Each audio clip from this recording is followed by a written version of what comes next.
Okay, now let's look at some of the places you'll be visiting on this program while we chat with Brian and Scott a bit more.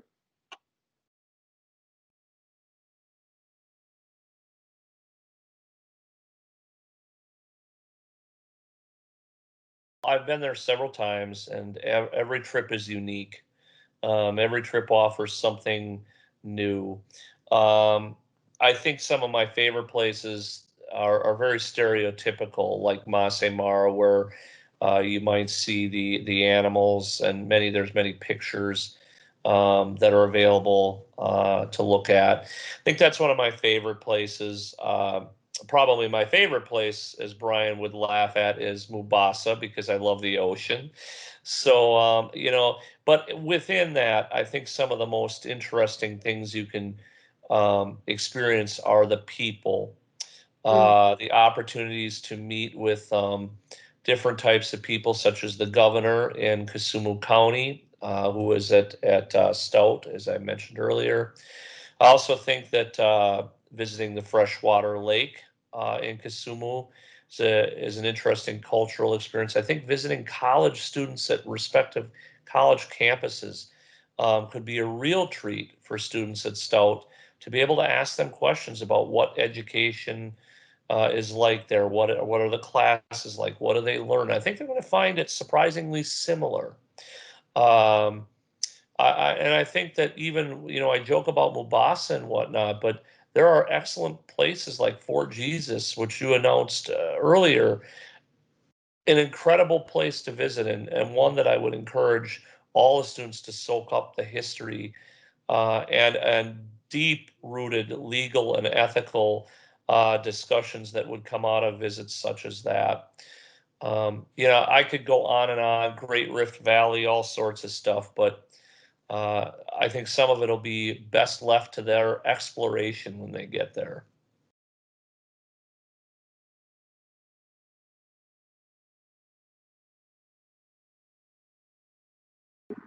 Ascent Tours and Safaris is a tour company that will take us through the hoops and the obstacles and the fun and everything that we want to experience.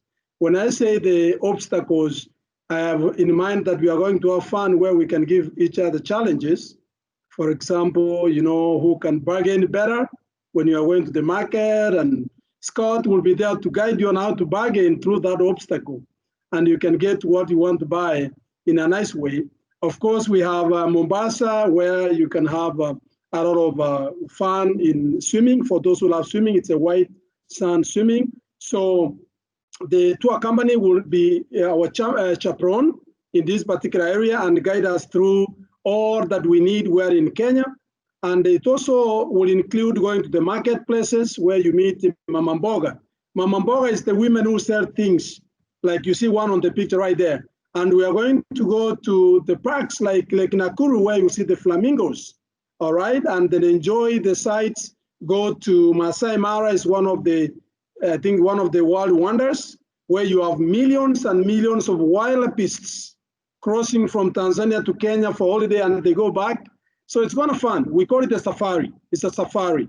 A safari is the idea of having fun on various nice tourist areas. And there are so many. So the tour company, Ascent Tours, will be our caretaker in many ways and guiding us on the choice of meals. They will be supplying our breakfast and lunches, dinners and some lunches, yes, through the hotels they will book for us.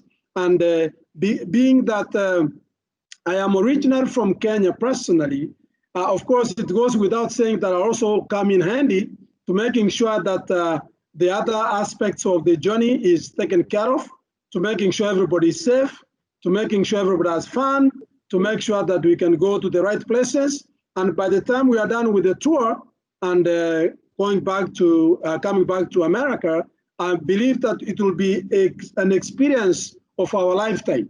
It will be an experience we like to have again, in the near future. That is the ultimate goal of Ascent Tours, and that will be the ultimate goal of us. And also don't forget that it's an educational tour, and therefore the learning will also be one of the central reasons why, as we go around, we should be learning as we go as well. So thank you so much, and I believe that all of us are going to have fun as we go. In fact, I never knew that Kenya was fun until I came to the US. I've been here for now 10 years.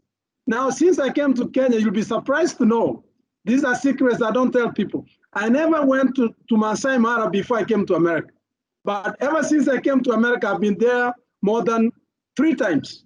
And all those times I was led by my friend here, Scott Vaver, and I'm sure he's excited, just like as I am, to show you the fun in Kenya, in Masai Mara, and also the learning process in our 2 courses that we should be leading. And I believe it will be a worthwhile trip to make. Thank you very much, Andrea.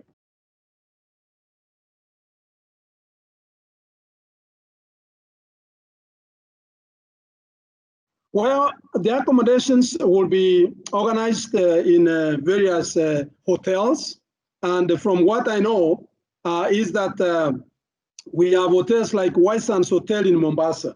And when we went there with some of the people before, they even extended the stay. It's a very good kind of hotel. You can Google search there. White Sands Hotel is a wonderful place. We are going to have up market kind of hotels. We may call them 3-star and above. Occasionally, we can also organize where you meet homes, people where you can go and visit and you can really experience the culture. But mainly, our stay will be in hotels, and the hotels are very well, established and upmarket. Maybe Scott, being a tourist, he's been there twice or more. He can share his own personal experience from the perspective of an outsider, because I may be speaking when we have an experience right there. And in some of the hotels, Scott has actually been there, and some of them it seems recommended. So he better tell us more on why he recommended some of those hotels. Well, I can speak real quick to it, Andrea. I've been there 4 times now, and into other countries in Africa as well. Yeah, all the hotels that we'll stay in are what I would constitute as very similar to what you'd experience in the U.S. Of course, when you're in Masai Mara, it might be a little bit different because we are in the 19,000 square kilometers of open land.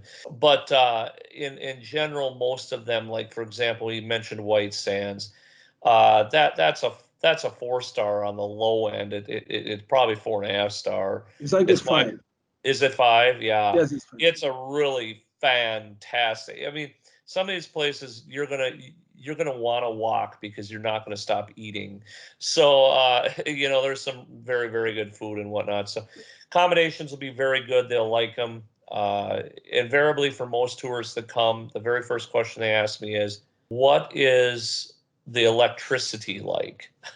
It doesn't.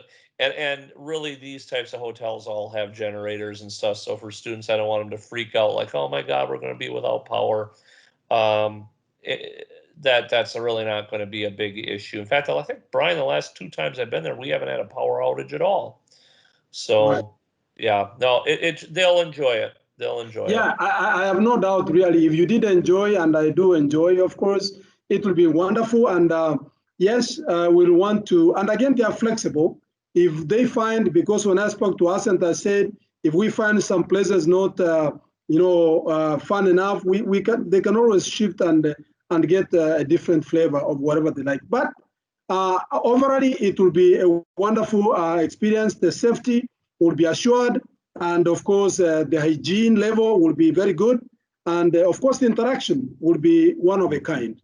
And of course, with COVID here or there will be also another added kind of concerns and more preparation so that everybody's stay is done in a safe and a very, very authentic way. Thank you.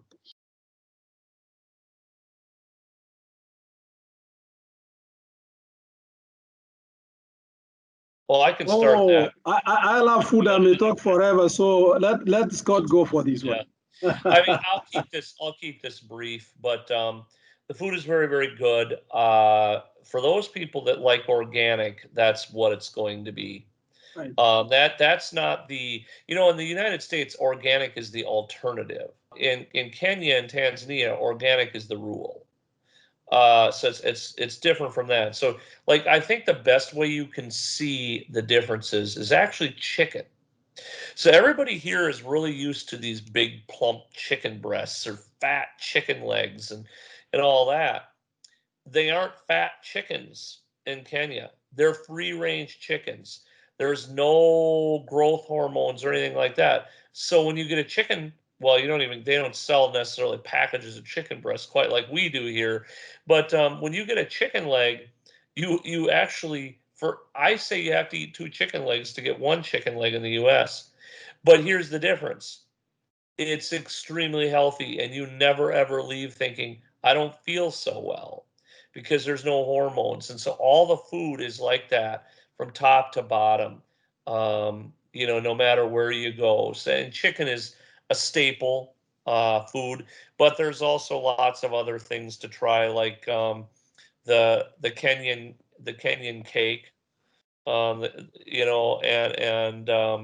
there's all sorts of things. And fish is another big staple. When we go to Kisumu, we would have fresh fish, I suspect. Lots of opportunities like that. And in the restaurants, like the White Sands, for example, those are world-class chefs at White Sands. So you're going to get a lot of that same type of stuff, but they're going to have a lot of extra things too. Again, still all organic though. Still all organic. Brian, I don't know if you wanted to add anything. No, well, all I have to add is that, Kenya has 42 tribes plus, and every tribe have their unique type of food. So because it will be a culture study of law and ethics, there's a lot of connection between culture, ethics, and law in many ways. And so is in food. You will see a lot of foods connected to a certain culture. Like you had Scott mention Kisumu. The tribe that is in Kisumu is Luo. And the moment you mention Luo, in the Kenyan lingo, you are synonymous talking about fish, almost. And therefore, when you talk about Kisi people, you are talking about ugali, the cake he was referring to is corn. It's basically a corn kind of type of meal. And then there's a lot of vegetables. And guess what? We have a special menu, we call it nyama choma. Nyama choma is translated to mean meat roasting. If you come out of Kenya without testing the meat roasting experience, then you are not in Kenya. You are not in Tanzania. You are somewhere else. So that's one other aspect of the food that actually you are going to enjoy, and really very good. And we can also attempt where we can include where you can have a bit of, someone to teach you how to cook certain kind of food in case you so choose. We can get a chef here and there, and then we can show you how the food is prepared, or you can observe as one of the learning experiences as well. Thank you.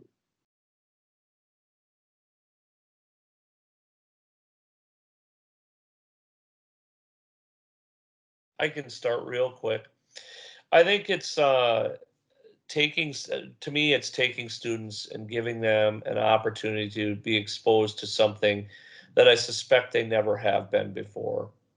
The culture, the people. I think that there's a lot of stereotypes, and I think a lot of those stereotypes will be broken in 17 days. I think they'll be broken in 3 days, but certainly over 17 days they're going to be broken, and they're going to find that Africa really almost could be a second home for many people, and I will add, is a first or second home for many people from Canada, Britain, Australia, and the US. There are a lot of things there, and it's a beautiful place, beautiful experience, and I can say without a doubt, for the many people I brought along, not a single person has regretted 1 minute they've been there. It's an incredible opportunity. Well, for me, it is the discovery. As Scott said earlier, once you are in Kenya, you will discover some things that I discovered things personally, even after growing up in Kenya and coming to the US, I realized there's some things I didn't know about Kenya. And so that discovery aspect and the feeling, wow, I didn't know about XYZ. There are so many things, including how we have the slave trade, route, which was part of in Fort Jesus in Mombasa. And then you talk about Mount Kilimanjaro for those who want to go and climb the mountain. All right, they better start practicing now. And for those who are going to enjoy some kind of delicacies, and even the language, and even going to actually, negotiate or bargain in the marketplace. So for me, it's hard to choose what will be really one of the top. That's a very difficult question. But overall, I want to see my students or our students after they have gone all through. I can't wait for the feedback. That's what I want to really listen and see what they would have gathered through the experience. And also, don't forget, Obama's dad came from Kenya, not too far from Kisumu. So we may have had to ask Scott to show us the way. He may know the way where Obama's dad was. It's Kogelo, not too far from Kisumu. Thank you very much. Excellent. Well, thank you. This was great. I really appreciate your time today. To learn more and apply to the program, you can go to UW-Stout /study abroad. Thank you very much and have a wonderful day. Thank you, Andrea.